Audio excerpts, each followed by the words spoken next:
The Moto Razr Ultra has been out for about a month already, and I've had plenty of time with it as my main phone. So this is the first time Motorola makes a fully decked out, spec'd out Razr. Previously we had models that had mid-range hardware, but were cheaper. Now I'm sitting here and wondering, after a month with this phone, do I think it's worth the 1300, which is its current asking price? Okay, so first of all, yeah, the hardware is great, but here's a hot take. I can't do much with it. Yeah. It runs all the things, all the games, all the apps, but the big boy games look a bit small on this tall but narrow screen. It's also not ideal for clawing. And for work or multitasking, it's not great for editing sheets too. Like compared to the S24 Ultra that I always default to, you can see it has just a little bit of extra space side to side, but it does make a difference. So I discovered that the Razr Ultra very much is a digital detox phone for me, as I am able to view and reply to my notifications on that external screen and engage with the main screen more rarely. It just happens to be a very powerful and capable phone when I do flip it open and use it. Secondly, the design. So it's a luxury items that you can buy if you have the means. Now, Motorola have been using special materials and finishes on its cheaper phones, yes, like velvet or vegan leather. Is this wood truly more expensive, or is it here just to differentiate the Ultra? I can't say, but if you want that extra bit of luxury and you have the money, I can see the selling point. It looks and feels lovely. Now, the external display, Motorola did it first, they did it right. This thing is great for tracking your food order, doing a quick Google Maps check, since it's an actual display where you can run any Android app and it will scale appropriately. You don't need the developers to make special widgets for it. Does it make the phone worth it? Well, the cheaper Razrs also have a rather big screen on the outside. Yeah, the Ultra does look like 10% better because of the thinner bezels, but it's not really a selling point. Now, the camera is a definite step up from the regular Razrs. Stabilization is better, details are better, exposure and colors are better, and zoom is a little bit better, meaning there's less noise, but these are still not zoom cameras.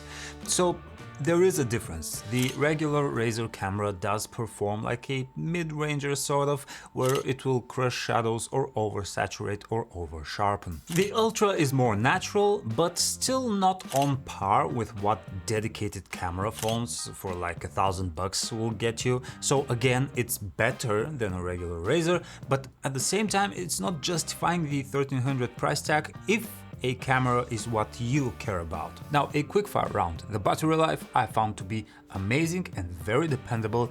I definitely forget to charge my phones overnight, and the Moto Razr Ultra held out until the next day, and it also helps that it charges up pretty fast. And its speakers, surprisingly meaty. I did not expect that. I like the speakers in the Moto Razr Ultra. Now, we can't not talk about Moto AI. It has a dedicated button on the Ultra after all.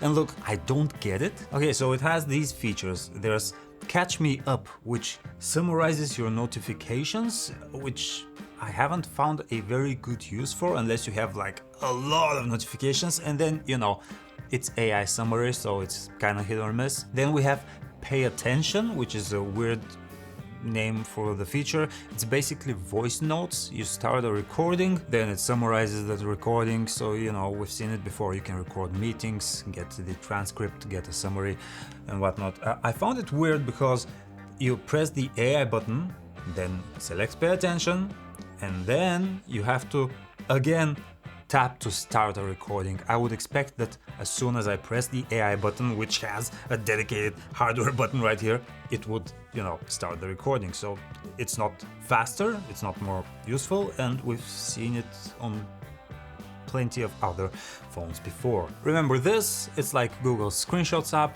You take a screenshot, it goes into a special place and the AI puts AI tags on it. It's kinda useful. And then of course you have an AI image generator, because of course you do, where you can create like caricatures of yourself, custom emoji and whatnot. And then we do have Gemini on this thing, since it comes with Android. I find it odd that we're entering a new age of bloatware, where we're getting phones with third-party features that double over on Android feature. I thought we were past that, for no apparent reason. Are we paying extra for that perplexity?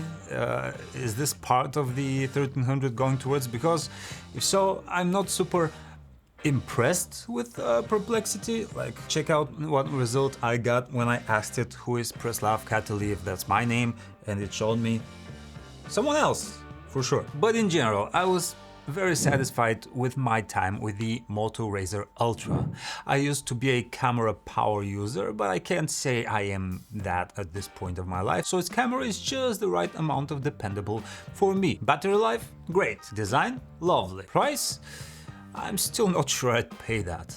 Rumor is that Samsung is also about to raise the prices on its foldables, so could be an inflation thing, could be a tariffs thing, I don't know.